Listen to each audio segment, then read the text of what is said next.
श्लोक 28 अध्याय 7।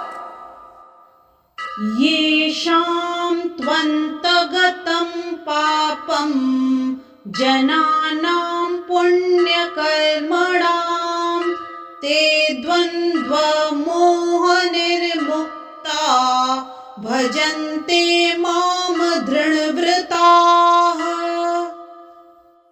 इस श्लोक में श्री कृष्ण अर्जुन को कहते हैं, जिन मनुष्यों ने पूर्व जन्मों में तथा इस जन्म में पुण्य कर्म किए हैं और जिनके पाप कर्मों का पूर्णतया उच्छेदन हो चुका होता है, वे मोह के द्वंद्वों से मुक्त हो जाते हैं और वे संकल्प पूर्वक मेरी सेवा में तत्पर होते हैं। यदि इस श्लोक का विस्तार करें तो इस अध्याय में उन लोगों का उल्लेख है जो दिव्य पद को प्राप्त करने के अधिकारी हैं, जो पापी, नास्तिक, मूर्ख तथा कपटी हैं।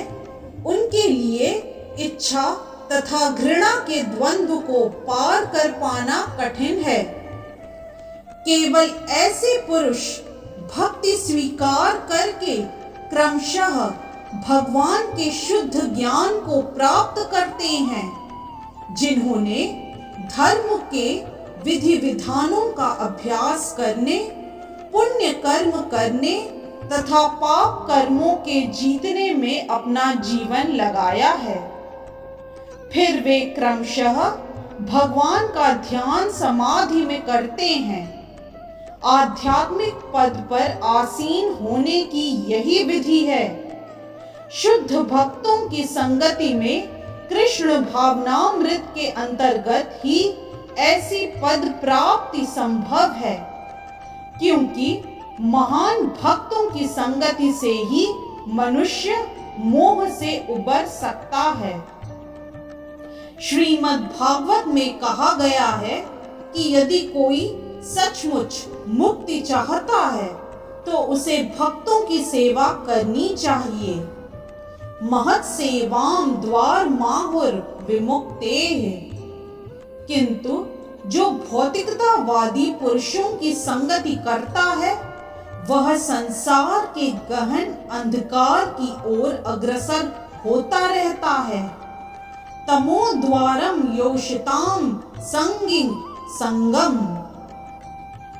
भगवान के सारे भक्त विश्व भर का भ्रमण इसीलिए करते हैं, जिससे वे बुद्ध जीवों को उनके मोह से उबार सकें। मायावादी यह नहीं जान पाते कि परमेश्वर के अधीन अपनी स्वाभाविक स्थिति को भूलना ही ईश्वरीय नियम की सबसे बड़ी अवहेलना है।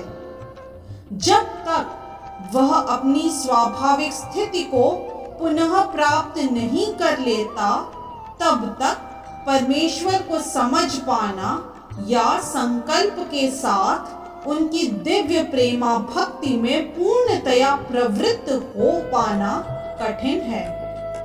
इस तरह से श्लोक 28 अध्याय 7 की व्याख्या यही संपन्न होती है।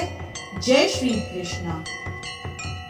यदि आज का वीडियो आपको पसंद आया तो कृपया लाइक, सब्सक्राइब, कमेंट और शेयर करना न भूलें। चैनल का नाम है मिस्टिक फेथ।